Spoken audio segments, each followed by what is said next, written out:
Maya and Zoe grew up on the same dusty street. They shared everything.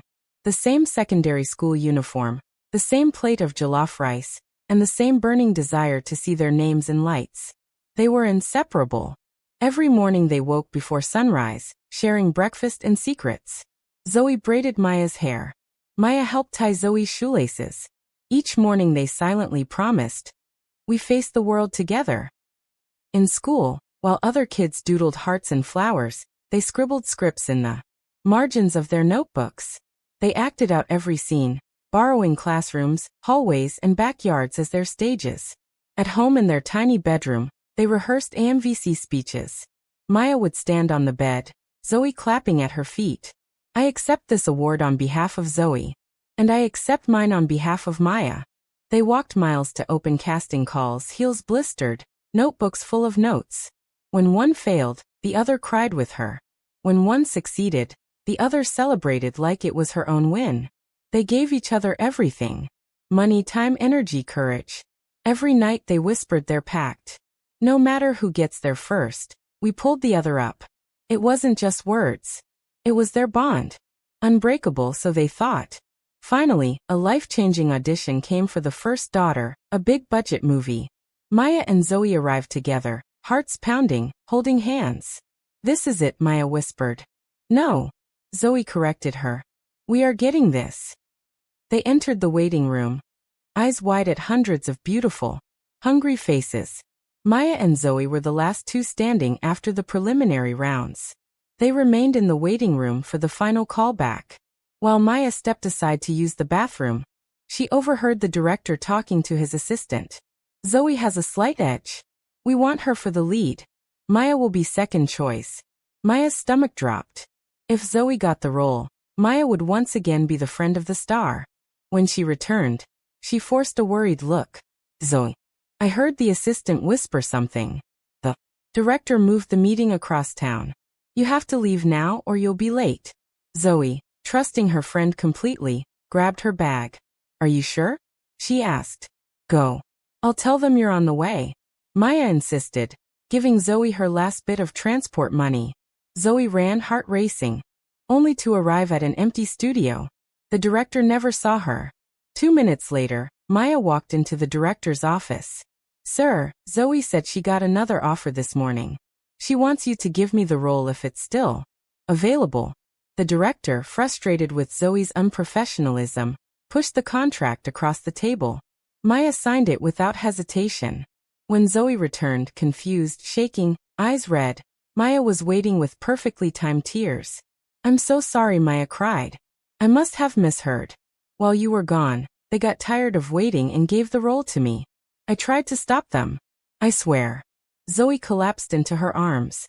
"At least one of us made it," she sobbed. She didn't know she was hugging the person who had just stolen her life. The first month was celebration. Zoe threw Maya a party, helped her pack, prayed for her success. Then the months stretched.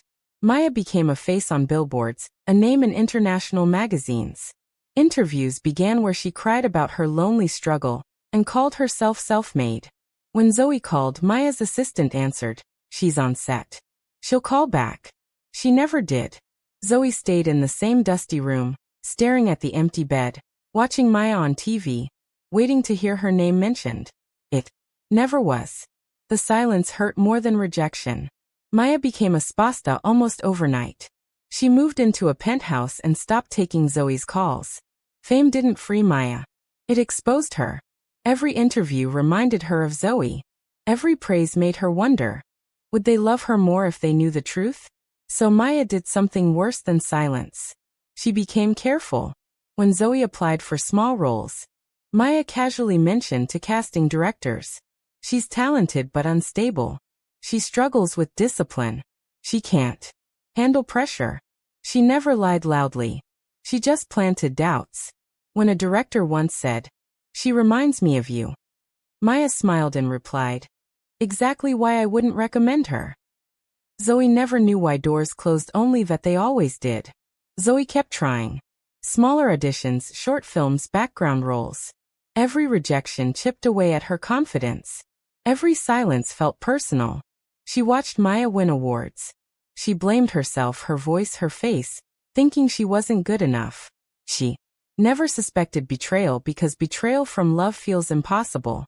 The premiere of the first daughter was the biggest event of the year. Zoe scraped together enough money to buy a simple dress and join the crowd behind the barricades, hoping to see her friend. A black limousine pulled up. Maya stepped out, draped in diamonds that sparkled brighter than the sun. The crowd screamed her name. Zoe pushed to the front, waving her hand. Maya, Maya, it's me. Zoe, you bestie friend. For a split second, the eyes met. Zoe saw the Maya she grew up with, the girl who had promised to pull her up. But then she saw the fear in Maya's eyes. Maya didn't wave. She didn't smile. She leaned toward her bodyguard and whispered, "That girl is a stalker from my past. Don't let her near the VIP section." Zoe was shoved back by security. Maya adjusted her fur coat and walked into the theater, basking in her standing ovation. The spotlight had everything. But Zoe's friendship was gone. For the first time in years, Zoe let herself cry openly right there in the middle of the chaos. She cried for the empty seat next to her, for the shared dreams that felt like they had vanished, for the girl who had once whispered, "We are getting this," and now left her in the shadows. Zoe didn't know yet what Maya had done. She didn't know about the sabotage, the lies, the manipulations. All she knew was that the friend she had trusted most had become a stranger in the spotlight. She left the red carpet that night with a broken heart.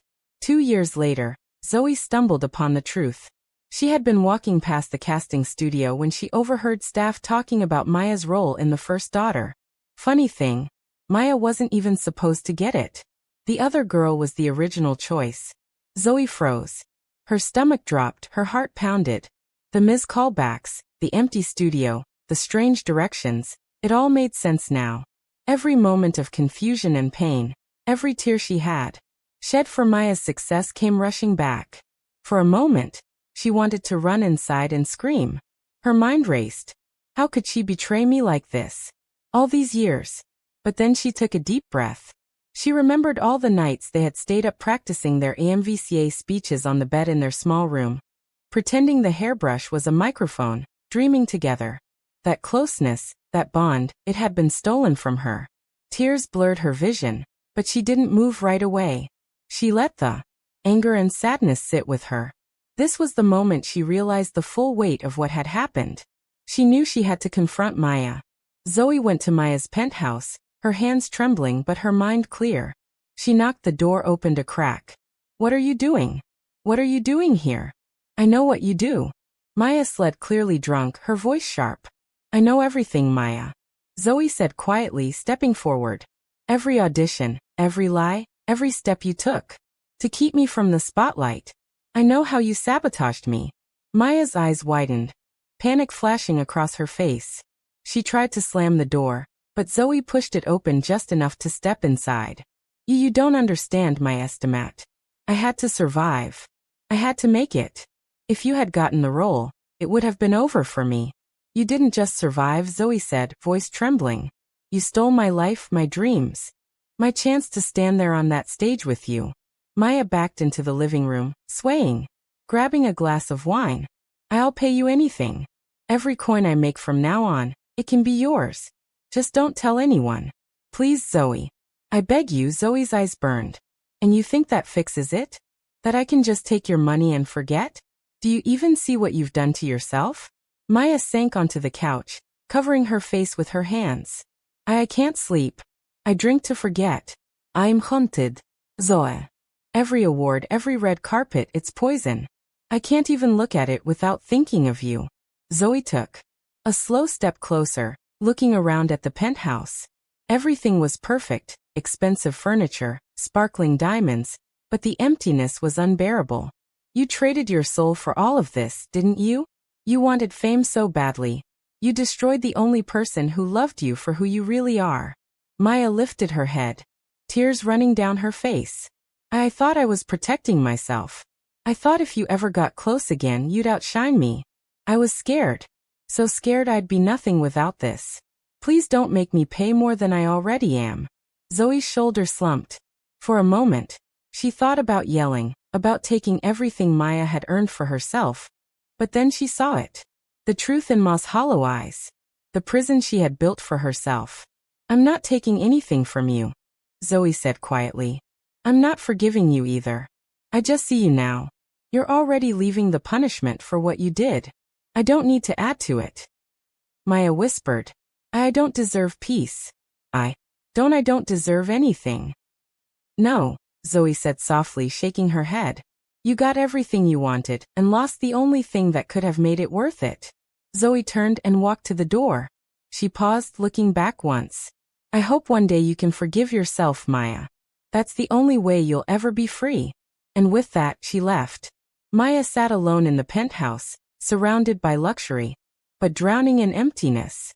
Zoe returned to their old street, opened a small shop, and built a life of her own choosing. Peaceful, honest, free. Maya remained in her mansion at a star, yes, but a lonely, haunted one. Every day she wore her success like a costume, while the friend she had betrayed lived a life full of truth. The spotlight was bright but lonely. The stage was hers but empty. And in the quiet, Zoe whispered to herself, you don't need a spotlight to shine. You need a friend who sees you. Maya had won the world, but she had lost the one person who had loved her for who she really was. The spotlight was bright, but it was the loneliest place on earth if it came at the cost of your soul.